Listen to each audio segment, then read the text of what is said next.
ഇന്ന് ഏറ്റവും അധികം മഴ ലഭിച്ച ഒരിടമാണ് കാസർഗോഡ്. അവിടെ തന്നെ കുമ്പളയിലാണ് കെട്ടിടത്തിന്റെ മേൽക്കൂര തകർന്നു വീണ് റോഡിലേക്ക് വീഴുന്ന ഒരു കാഴ്ച നമ്മൾ കണ്ടത്. തേജസ്വിനി പുഴ കരകവിഞ്ഞു. അതുകൊണ്ട് അതിന്റെ ഭാഗമായി അവിടെ വീടുകളിൽ വെള്ളം കയറി. നീലേശ്വരം നഗരസഭാ ചെയർപേഴ്സൺ ടി വി ശാന്തിയുടെ വീട്ടിൽ പോലും വെള്ളം കയറിയ സാഹചര്യമാണ് ഉണ്ടായിരിക്കുന്നത്. കാസർഗോഡ് നിന്ന് ഞങ്ങളുടെ പ്രതിനിധിയുണ്ട്. അതോടൊപ്പം തന്നെ ഇടുക്കിയിൽ നിന്ന് രാഹുൽ വിജയനുമുണ്ട്. ഞാൻ ഒരു നിമിഷം ഒന്ന് ഇടുക്കിയിലേക്ക് പോയിട്ട് വരാം. രാഹുൽ, ഇടുക്കിയിലെ ഇന്നത്തെ സാഹചര്യം എന്തായിരുന്നു? ഞാൻ വരാം. അരുൺ പാറക്കലുണ്ട് കാസർഗോഡ് നിന്ന്. അരുൺ, കുമ്പളയിലാണ് കെട്ടിടത്തിന്റെ മേൽക്കൂര തകർന്നു വീണ് ഉണ്ടായ അപകടം.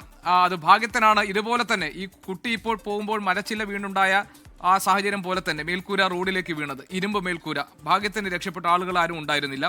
അതുപോലെ വെള്ളക്കെട്ടിലായിരുന്നു രാവിലെ അരുൺ നിന്ന് റിപ്പോർട്ട് ചെയ്തത്. നീലേശ്വരം നഗരസഭാ ചെയർപേഴ്സൺ ടി വി ശാന്തിയുടെ വീട്ടിലൊക്കെ വെള്ളം കയറിയിട്ടുണ്ട്. ഇതൊക്കെ എങ്ങനെ സംഭവിക്കുന്നത്? എല്ലാ മഴക്കാലത്തും ഇത് തന്നെയാണോ അവിടുത്തെ അവസ്ഥ, അരുൺ?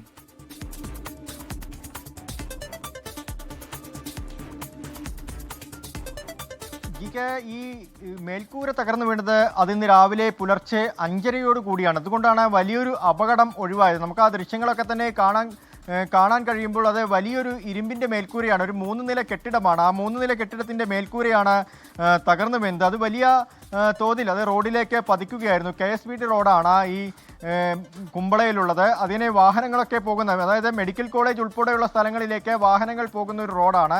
അവിടെയാണ് ഇത്തരത്തിലുള്ളൊരു അപകടം ഉണ്ടായത്. ശക്തമായ കാറ്റ് അത് ഇന്നലെ രാത്രി മുതൽ തന്നെ കാസർഗോഡ് ജില്ലയിലെ പല ഭാഗങ്ങളിലും ഉണ്ടായിരുന്നു. അങ്ങനെയാണ് ഈ മേൽക്കൂര തകർന്നു വീണതെന്നാണ് പറയുന്നത്. എന്തായാലും ഇക്കാര്യങ്ങളിലൊക്കെ തന്നെ ഒരു പരിശോധന നേരത്തെ തന്നെ നടത്തണമായിരുന്നു. തദ്ദേശ സ്വയംഭരണ സ്ഥാപനങ്ങൾ അതൊന്നും നടത്തിയില്ല. എവിടെയൊക്കെ കെട്ടിടങ്ങൾക്ക് കേടുപാടുണ്ട്, പരിഹരിക്കേണ്ട കാര്യങ്ങൾ എന്തൊക്കെയുണ്ട് എന്ന കാര്യങ്ങളൊക്കെ ഒരു പരിശോധന വേണമായിരുന്നു. പക്ഷേ അതൊന്നും ഉണ്ടായിട്ടില്ല. മറ്റൊരു കാര്യം, നീലേശ്വരം നഗരസഭയ്ക്ക് കീഴിലെ പോടോം തുരുത്തിയിലാണ് ഇന്ന് കൂടുതൽ വീടുകളിൽ വെള്ളം കയറിയത്. ഒരു 60ഓളം വീടുകളിൽ ആ പ്രദേശത്ത് വെള്ളം കയറിയിട്ടുണ്ട്. അത് വലിയ തോതിലാണ് വെള്ളം കയറിയിരുന്നത്. അതായത് തേജസ്വിനി പുഴ കരകവിയുമെന്ന് നേരത്തെ തന്നെ മുന്നറിയിപ്പുകൾ ഉണ്ടായിരുന്നതാണ്. ഈ പ്രദേശം ഒരു താഴ്ന്ന പ്രദേശമാണ്. അവിടെ ഈ കടലും ഈ പുഴയുമൊക്കെ സംഗമിക്കുന്ന ഒരു കേന്ദ്രം കൂടിയാണ്. വേലിയേറ്റ സമയത്ത് വെള്ളം ഇങ്ങനെ ഈ കരയിലേക്ക് അടിക്കുന്നൊരു സാഹചര്യം അവിടെ ഉണ്ട്. എന്തായാലും ഇന്നലെ രാവിലെ മുതൽ തന്നെ അവിടേക്ക് കുറച്ചൊക്കെ വെള്ളം കയറുന്നൊരു സ്ഥിതി ഉണ്ടായിരുന്നു. ഇന്ന് രാവിലെ ആകുമ്പോഴേക്കും മുട്ടിന് മുകളിലേക്ക് വെള്ളം കയറുന്നൊരു സ്ഥിതി ഉണ്ടായി. ഈ വീടിൻ്റെ ചുറ്റുമതിലൊക്കെ മുങ്ങുന്നൊരു സാഹചര്യമാണ് ഈ നീലേശ്വരത്തുണ്ടായത്. എന്തായാലും 60ഓളം വീടുകൾ അവിടെ പകുതിയോളം വെള്ളത്തിലായി. അതിൽ കുറേ കുടുംബങ്ങളെ മാറ്റിപ്പാർപ്പിച്ചു, കുറേ പേരെ ബന്ധുവീടിലേക്ക് മാറ്റിപ്പാർപ്പിച്ചു.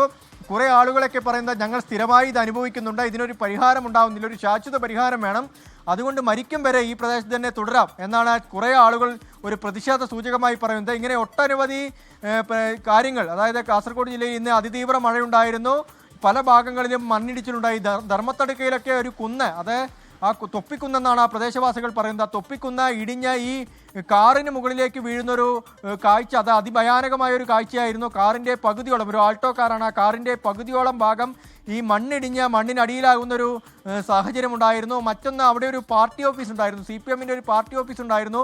ആ പാർട്ടി ഓഫീസൊക്കെ തകർന്നു വീഴുന്ന ആ ദൃശ്യം നമുക്ക് ലൈവായി കാണാൻ കഴിയുന്ന പോലെയായിരുന്നു ആ ദൃശ്യങ്ങൾ പുറത്തു വന്നത്.